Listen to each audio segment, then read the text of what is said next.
Short Story Prize, so he's got 4, has had many short stories and poems published in a variety of publications, and writes for Art for Wales Arts Review. He was highly recommended actually for his story last year, which is also excellent. The story this year is called Asking the Shadow to Dance.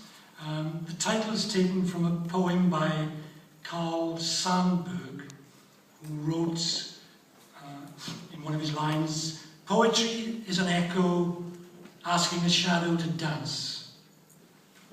Well, Joao Morais. I'm nearly there.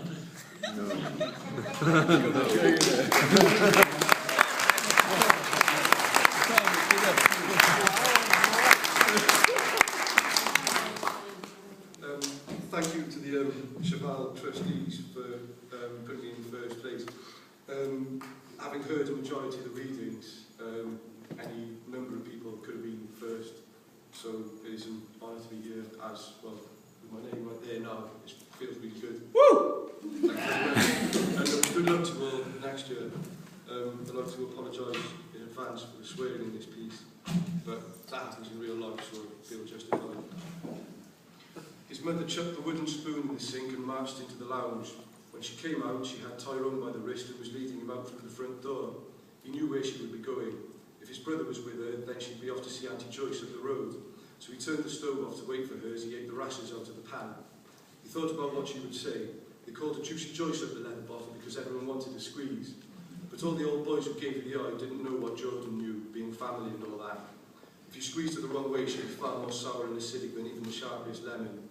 It was probably why the only man who could ever handle her was Big Steve Cullen, as no one wanted to mess with him, not even her.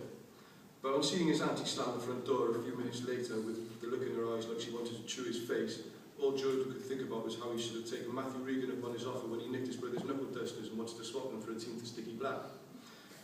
Every time Joyce took a step nearer, he could see the white skin in the folds of her arms and neck where the sunbeds couldn't reach. There was no cheeky smile and no asking after Stacey when she got close. Instead, she got right in his face so he could smell the peroxide in her hair and count her overlapping twisted teeth. She told him how he's an arsehole and how he's let his mother down, and if he's not careful he'll end up just like his father, and look where that got him, bent round the steering wheel of some random car that wasn't even his after he got blue lighted. But Jordan just let her scream, because it didn't matter what she said. Joyce wasn't his mother's blood, so it was nothing to do with her. They were only related through his father, and he wasn't around anymore anyway. And as she was with Cullen now, she had taken sides even before the accident. Jordan folded his arms and looked at her down the straight edge of his nose. He knew exactly the right words to use in his own house because he'd heard his father say the same thing. "Don't treat me like I'm some kind of a cunt," he said. At first, Joyce didn't know what to do. As she looked back at him, Jordan noticed that she had shrunk, almost as if she was being crushed inwards.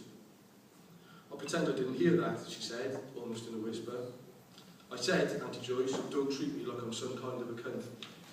Her mouth was slightly open and she might have been shaking her head, or it might have been her whole body. "That's it," she said. "If you won't listen to me and you won't listen to your mother, we'll just have to see if you'll listen to Big Steve." As Joyce walked back down the hall and let herself out, it felt like someone had slammed a syringe full of adrenaline down his throat.